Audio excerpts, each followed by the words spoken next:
The Central Bank of Nigeria today held a town hall meeting with banks and other financial institutions, as well as non-key licensed financial institutions and stakeholders.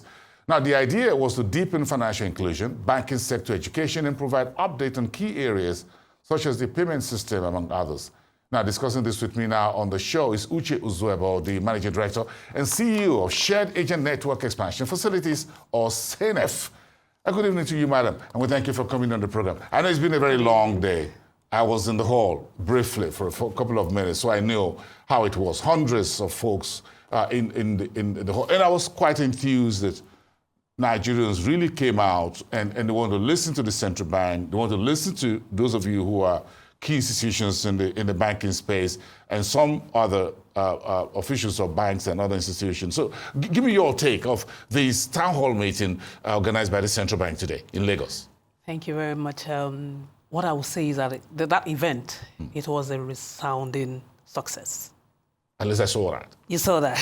Yes, I was. The turnout, I was there briefly. Yes, the turnout was massive. Yes. From students to market women. And men. And men, not just women.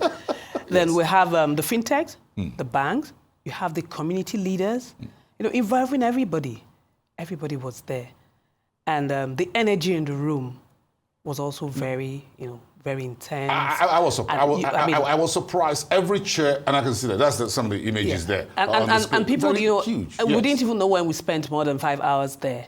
It was quite engaging because the turnout was very, very impressive, like I said. And financial literacy is no longer a policy. It is not. It's something that people are beginning to, to embrace, or that they've already embraced. So, and we saw that, during all the whole sessions, starting from when the representative from CBN started by explaining indeed what those policies are.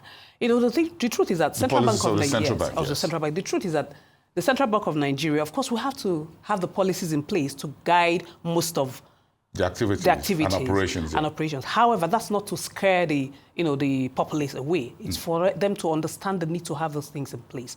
And you can see the interest of, the audience, starting from when explaining how the policies came about, then what to do with our Naira notes, how to keep the Naira notes clean, how to even safeguard their data. People were interested. A lot of information that people didn't really know. I saw a lot of folks taking notes, very copiously. And one thing for me is that this engagement, from CBN, it's very, very. I must applaud them because they're now turning it into action, going out there to also speak to the populace, to let them know that, hey, we're also part of you. Yeah, but boots on the ground. Boots on the ground. Meet folks one-on-one. We need to do this together.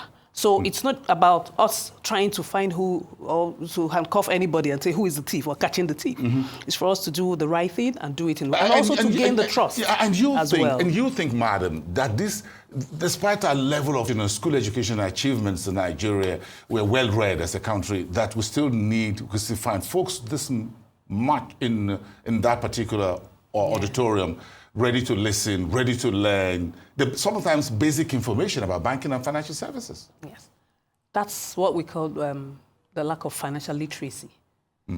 If you also, I don't know how long you stayed, if you notice when we started, when the CBN representative started explaining certain things and telling people why you have to, for example, why you have to protect your debit card. As simple as a debit card is, don't give away those numbers. So that's the basic, financial literacy we're talking about. Why do you even need to open an account? Why do you have to bank? Why do you have to not keep your money under the mat or under your bed or just somewhere in the house? Because when the house it catches, fire, you lose those values. Or whatever happens. Okay? So that financial literacy is very important. And you can see that the lack of it, it's also there, and that is what CBN is trying to also bridge. Brought to the fore. I love that. And I don't know if you were there when there was the jingle where they talked about the notes. Our notes, how dirty, how people rumple the notes. Oh, I missed that. The meaning of the note. Even some people will write on the notes. Maybe you're inside the bus and you're taking a call and you need to put down somebody's phone number.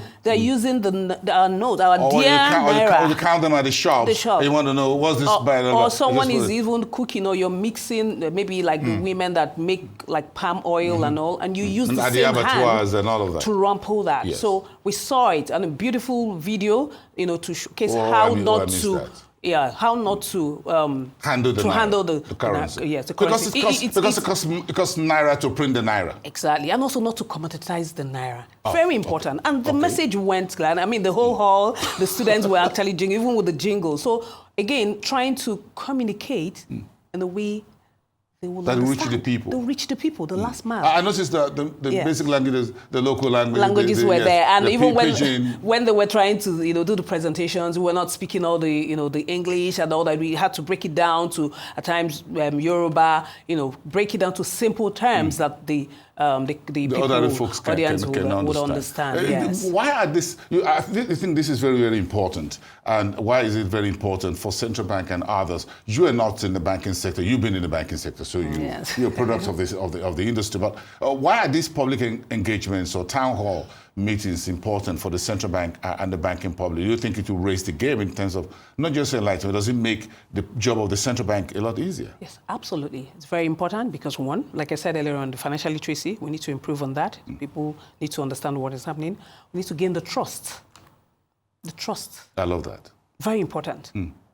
They need to trust the system. The financial service system. Yes. They need to trust the products in the market. They need to trust that agent that is out there. We need to trust everybody. So that trust is very important.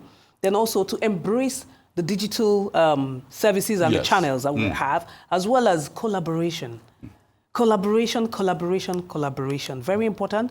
Central Bank of Nigeria collaborating with the fintechs, collaborating with the banks, collaborating with the financial service enablers, as well as the community groups. So let's talk about that collaboration with SANEF. Yes. So, yes, bringing me to one of the topics I love to hear. I'm putting you on the table. Yes. SANEF, yes. Yes. Talk to me about your organization. What are your focus? How much impact are you making? How much you bring into the table? Okay. To support what the central bank is doing. Okay, SANEF. SANEF means, is an acronym for Shared Agent Network Expansion Facilities. It was set up in 2019, approved by Central Bank of Nigeria and set up by body of banks to drive financial access points through agents across the geopolitical zones.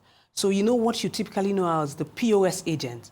So before the advent of SANEF, people were going to the banking halls, our grandmothers, parents or the people in the community couldn't also have access to financial services because the brick and mortar bank branches are not there. The banks are not going to be building that across the 774 local government areas.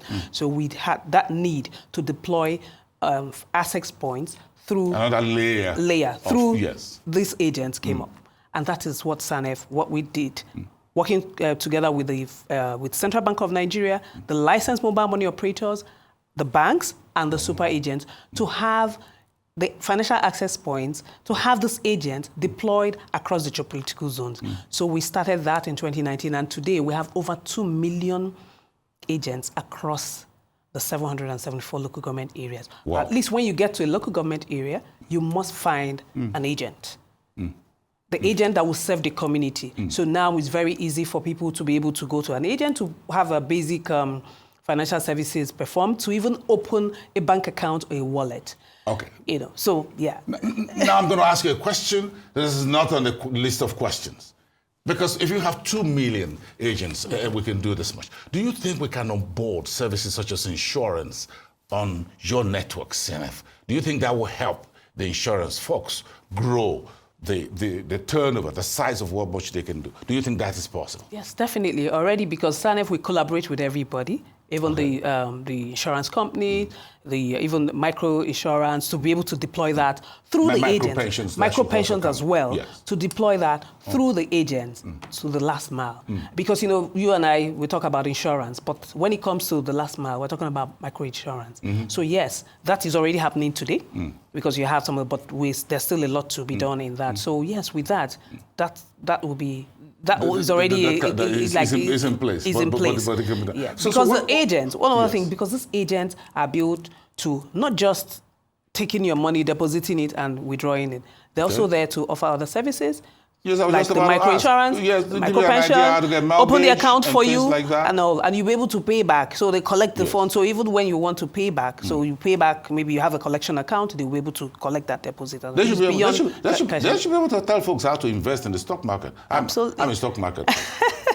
So absolutely, that conversation is also ongoing. Yes, because yes, the last mile in the villages, in rural areas, you can say you can also buy stocks of. Oh, I know USC. Okay, I know John exactly, because in the olden days, I remember even my grandparents. They would tell us, that they used to save, money carries. So instead of using all those carries and all, and some of them will invest in, cows. Anything can happen. Why don't you buy stock? All right. So what about what dynamics are we seeing through SANEF in terms of innovation, technology, and things like that? Okay, so currently we are from SANEF. We have this technology platform called SANEF Technology Platform, where all the banks have plugged in, and also the mobile money operators and super agents, so that they'll be able to open bank accounts for any of the individuals in any community at the drop of a button. They are free to choose any bank that they want to bank with. This can happen at any agent location. So what are we trying to say? We're trying to bring in as much people as possible into the financial service sector, and that's why we put that together.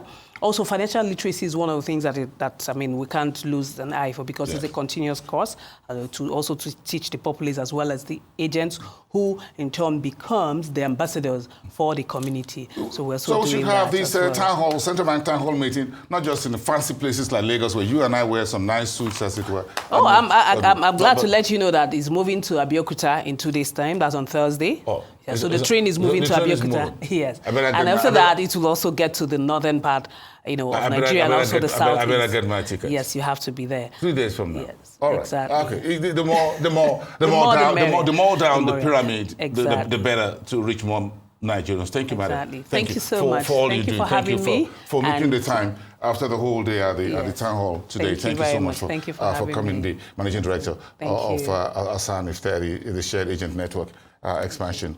So we'll talk more on the RIS Exchange in just a moment, everyone.